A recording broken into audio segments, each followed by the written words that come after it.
now, the presidency is so great an honor, no one deserves to have it again. It imposes a duty so important to guide a whole country and protect a whole nation that you must do it well. And if you did it well, you won't deserve to do it again. Doing your job well was your duty and not a special favor to the country.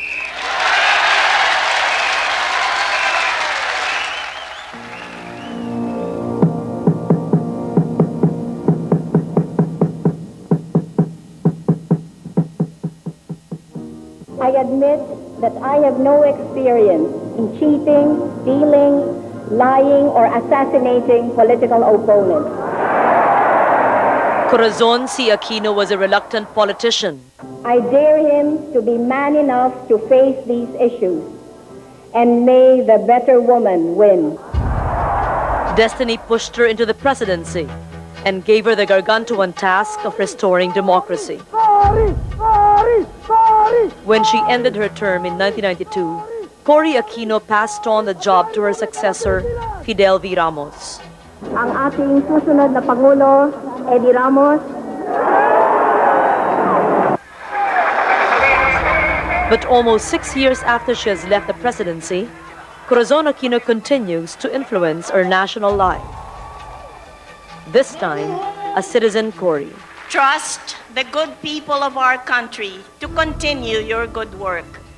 I trusted in you when my term was over. Trust in the Filipino. Maraming salamat po.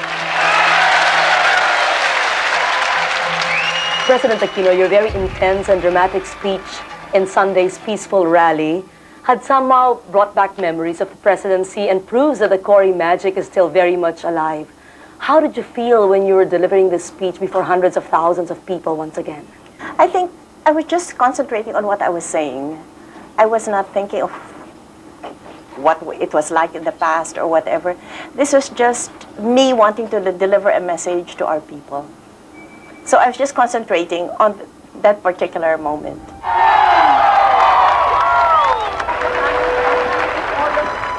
How have these unfolding developments affected your relationship with President Ramos, whom you anointed in 1992? We're still very good friends, and immediately after my speech, or maybe 2 hours after, he called and he thanked me for what I said about him. And I've always told him that I'm very grateful for all the good things that he has done for our country.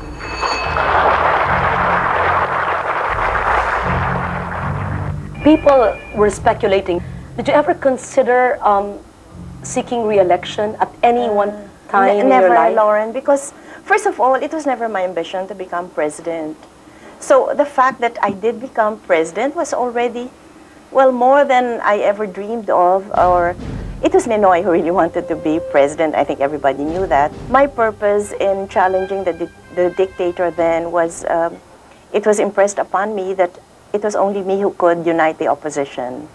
But whether my critics want to believe this or not, there was never any personal glory, to be sought after.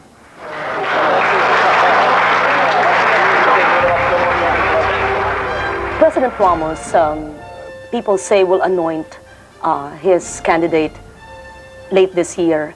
Will you support the anointed of the president, or will you have your own anointed one? I haven't, well, actually, whatever my decision will be based on what I believe is what I should do, or what I believe is the right thing to do.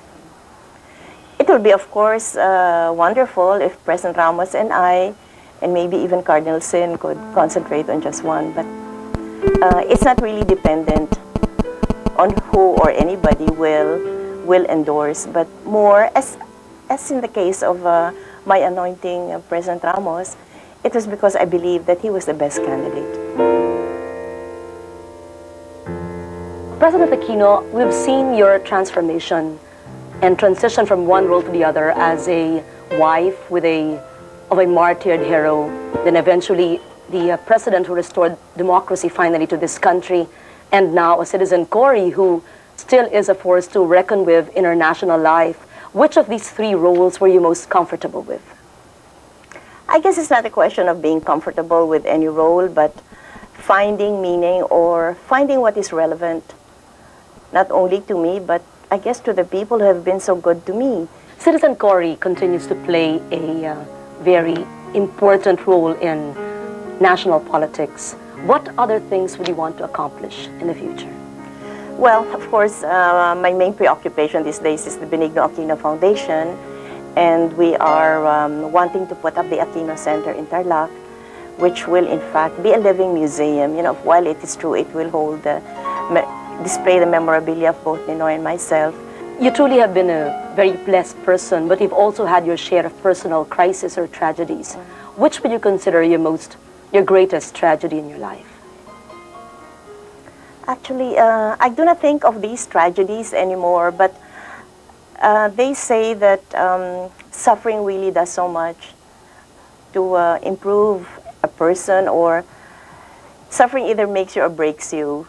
And I like to think that suffering made me, you know, that suffering during martial law perhaps really was my greatest learning experience. Finally, President Aquino, people have been wondering and asking, you had all the power to, well, investigate and eventually find out who really was the brains behind your husband's assassination. But up to now, no real answer to this nagging question has come about. Why? Well, because democracy is about due process. And when you live in democracy, everybody is entitled to due process. You cannot take shortcuts or force anybody or perhaps engage in something which is not permissible in law just to extract information.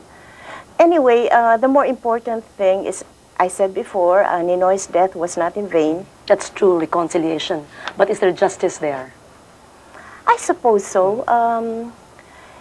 It is for God to give us justice. And whatever may be temporary justice or justice for the moment may be not as important as God's justice, which is for eternity.